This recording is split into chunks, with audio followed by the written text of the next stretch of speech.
آج کا دن ہمیں سیدنا امام عالی مقام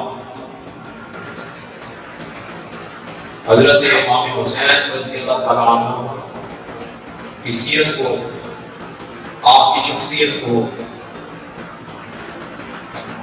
قرآن مجید کی روشنی میں دیکھنا ہے،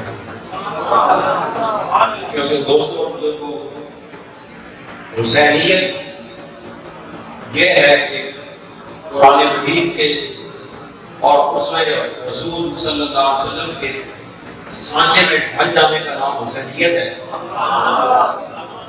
اگر کوئی شخص قرآن مجید اور سرور دو عالم صلی اللہ علیہ وسلم کی روش کو اپنا لیتا ہے تو وہ حسینیت کے راستے پر ہے، اور اگر وہ قرآن سے باہر چلا جاتا ہے اور رسول اللہ صلی اللہ علیہ وسلم کی سنت کو، آپ کے اخلاق کو، آپ کی زندگی کو چھوڑ دیتا ہے تو وہ حسین کے راستے سے ہٹ کے یزید کو سمجھاتا کوئی ہے کہ حسینیت ہے کیا،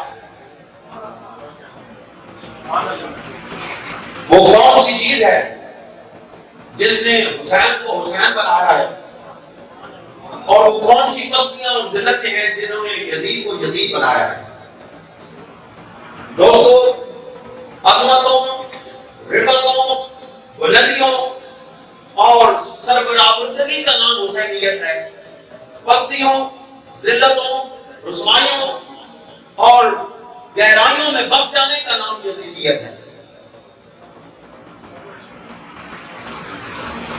حضرت امام عالی مقام جس مقام اور مرتبے پر پہنچے، اس مقام اور مرتبے کا جائزہ لینا ہے ہم نے، اور ہم نے دیکھنا ہے کہ وہ کون سی چیزیں ہیں، وہ کون سے عوامل ہیں، وہ کون سا ماحول ہے، وہ کون سا معاشرہ ہے جس نے حسین کو حسین بنایا ہے۔ در حقیقت وہ نظریہ، وہ عقیدہ اور وہ روشنی جس کی بنیاد کے اوپر حسین حسین بنے ہیں، وہ در حقیقت قرآن مجید ہے، اور وہ ماحول، وہ اثرات، وہ معاشرہ جس معاشرے کے عوامل نے، جس معاشرے کے ماحول نے، جس معاشرے کے شب و روز نے حسین کو حسین بنایا، وہ میرے آقا حضور سرور دو عالم صلی اللہ علیہ وسلم کا زمانہ، معاشرہ اور ماحول ہے۔ اگر آج بھی یہ عقیدہ، یہ نظریہ، یہ ماحول اور یہ معاشرہ کسی کو میسر آ جائے تو در حقیقت وہ حسینیت کے راستے پر ہے۔ اور یاد رکھو دوستو، اگر کوئی ماحول، کوئی ایسا معاشرہ، کوئی ایسی محفل، کوئی ایسی مجلس جو قرآن کے بھی خلاف ہو، جو اسوہ رسول کے بھی خلاف ہو، جو اس معاشرے اور ماحول کے بھی خلاف ہو، اس میں بے شک حسین کا نام لیا جائے، وہ حسینیت والی محفل نہیں ہو سکتی ہے، وہ در حقیقت یزیدیت والی محفل ہے۔ حسین صرف نام لینے سے انسان حسینیت کے راستے پر نہیں چلتا، حسینیت ایک عمل کا نام ہے، لوگ اس کو نہیں سمجھتے۔ یہ حسینیت صرف بات کر لینے کا نام نہیں ہے، حسینیت صرف نام بنا دینے کا نام نہیں ہے، حسینیت صرف حضرت امام عالی مقام کے محاسن بیان کر دینے کا نام نہیں ہے، حسینیت ایک عمل کا نام ہے۔ اور دوستو، سب سے مشکل جو اس دنیا کے اندر کام ہے وہ عمل ہے۔ باتیں کرنا آسان ہے، اور ان باتوں اور ان عقائد اور نظریات کے مطابق عمل کرنا بہت مشکل ہے۔ تو آج کی اس گفتگو میں ہم پہلے قرآن مجید کی چند آیات اور ان کا مفہوم آپ کے سامنے رکھنے کی کوشش کریں گے، اور دیکھیں گے کہ ان آیات کی روشنی میں سیرت امام عالی مقام پر ان آیات نے کیا اثر انداز، کس طرح اثر انداز ہوا۔ وہ آیات حضرت امام علی مقام رضی اللہ تعالیٰ عنہ کی زندگی کا حصہ کیسے بنی اور کس طرح ان آیات کی روشنی میں امام علی مقام کی زندگی نظر آتی ہے؟ اصل بات تو یہ ہے کہ ان عظیم ہستیوں کہ اس مقام اور مرتبے کو پہچانا جائے اور دیکھا جائے کہ ان کو یہ مقام اور مرتبہ کن راستوں پر چل کر ملا ہے۔ جو پہلی آیت میں نے آپ کے سامنے پیش کی، اللہ رب العزت ارشاد فرماتے ہیں وَلَا تَقُولُوا لِمَن يُقْتَلُ فِي سَبِيلِ اللَّهِ فِي سَبِيلِ اللَّهِ فِي سَبِيلِ اللَّهِ کہ اے لوگو تم نہ کہو لِمَن يُقْتَلُ فِي سَبِيلِ اللَّهِ ان لوگوں کو جو اللہ کے راستے میں قتل کر دیے جائیں۔ مولا کریم کیا کہتے ہیں؟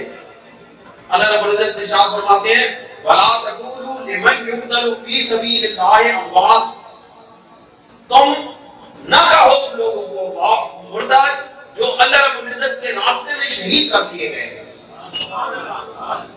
اس کا مطلب ہے کہ اللہ رب العزت مرنا دو قسم کا ہے، ایک اللہ کے راستے میں مرنا ہے اور ایک باطل کے راستے میں مرنا ہے۔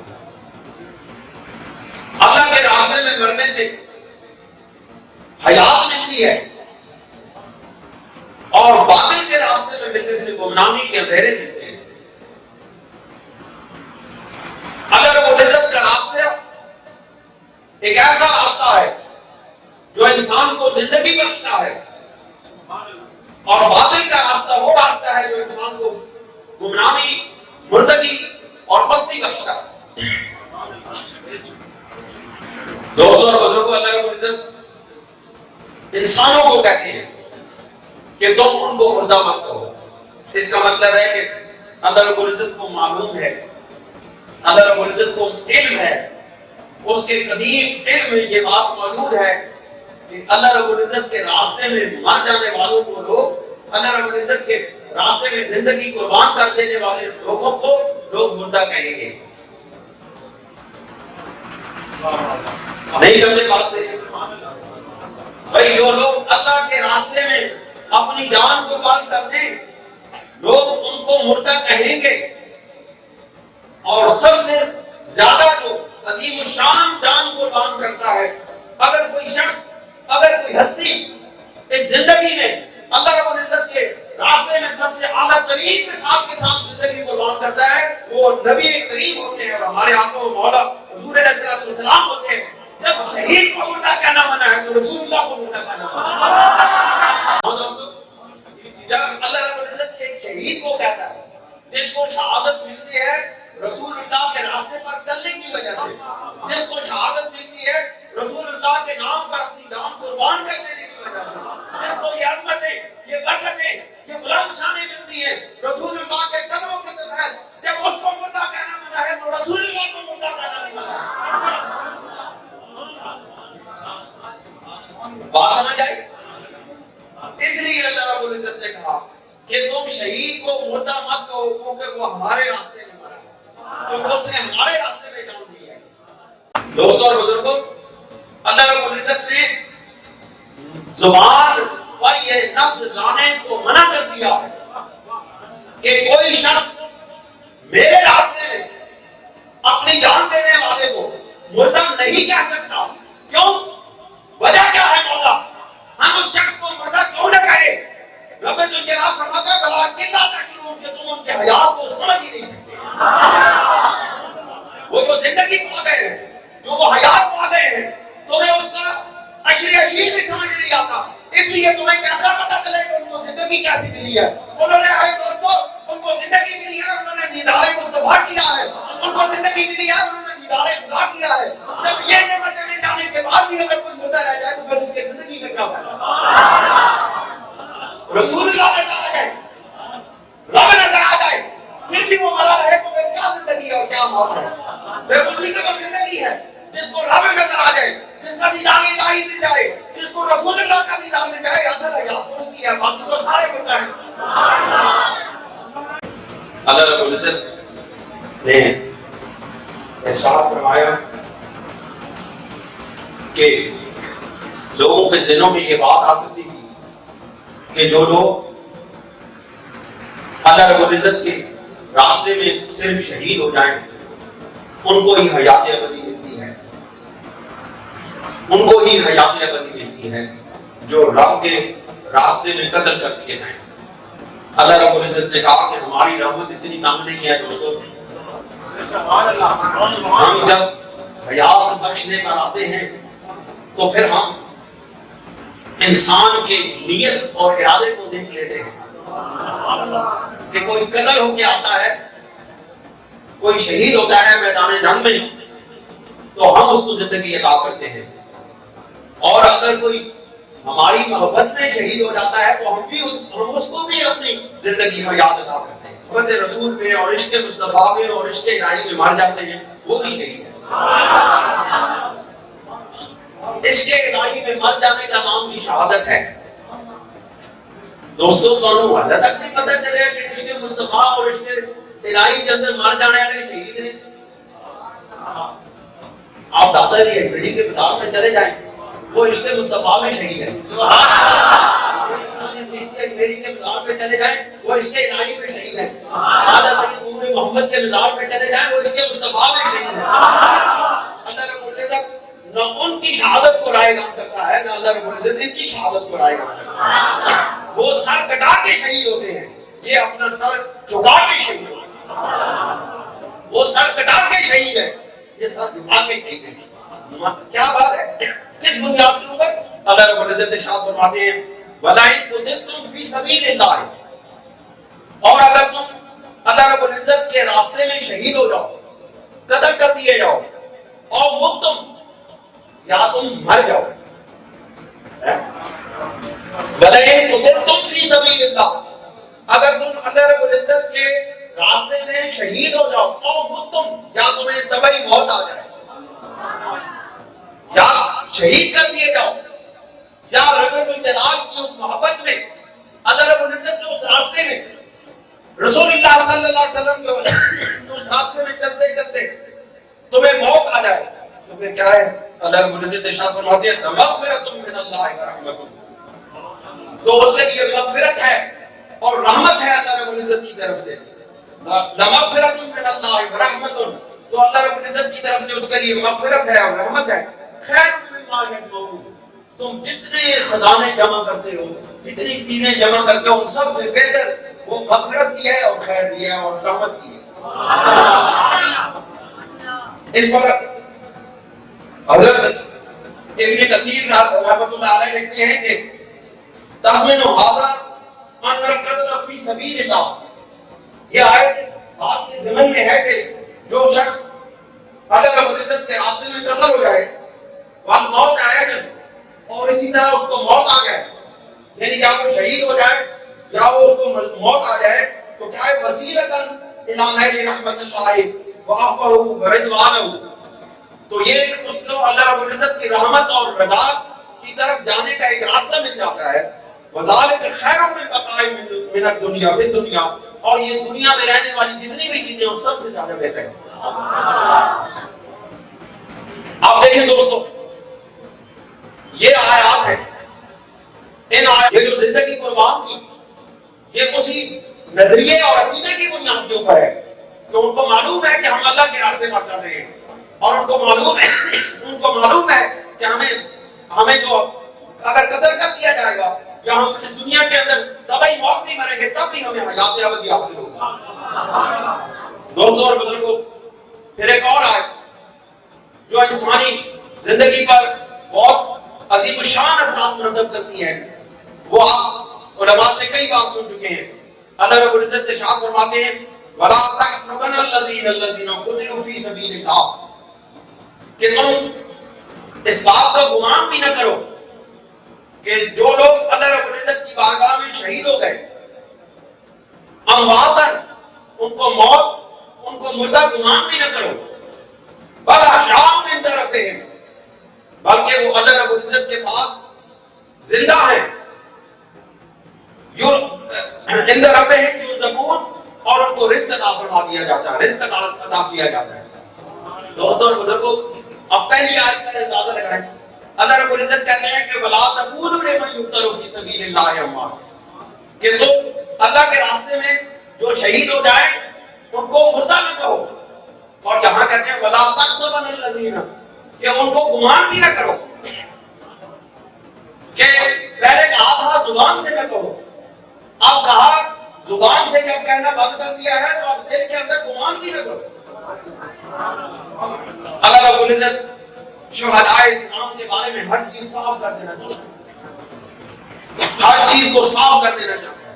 اس کا مطلب ہے کہ جو دل پاک ہوتے ہیں ان کے اندر شہداء اسلام کی عظمتیں اور محبتیں بستی ہیں، اور جو دل ناپاک ہوتے ہیں ان میں شہداء اسلام کی عظمتیں اور برکتیں اور شانیں سما نہیں سکتی۔ وَلَا تَحْسَبَنَّ الَّذِينَ قُتِلُوا فِي سَبِيلِ اللَّهِ أَمْوَاتًا، کہ ان لوگوں کو مردہ نہ کہو، ان لوگوں کو مردہ گمان بھی نہ کرو کہ جو اللہ رب العزت کے راستے میں شہید کر دیے جائیں۔ اللہ رب العزت نے پہلے کہا تھا وَلَا تَشْرُوا، اب کہتے ہیں کہ بَلْ أَحْيَاءٌ عِندَ رَبِّهِمْ يُرْزَقُونَ، کہتے ہیں پہلے کہا تمہیں اس بات کا شعور نہیں ہے کہ ان کی زندگی کیسی ہے۔ یہاں اللہ رب العزت کہتے ہیں کہ عند ربہم یرزقون، کہ ان کو اپنے رب کے پاس رزق دیا جاتا ہے۔ اللہ رب العزت فرماتے ہیں کہ پہلے نہیں مانتے سو تو ہوتا مان جاؤ۔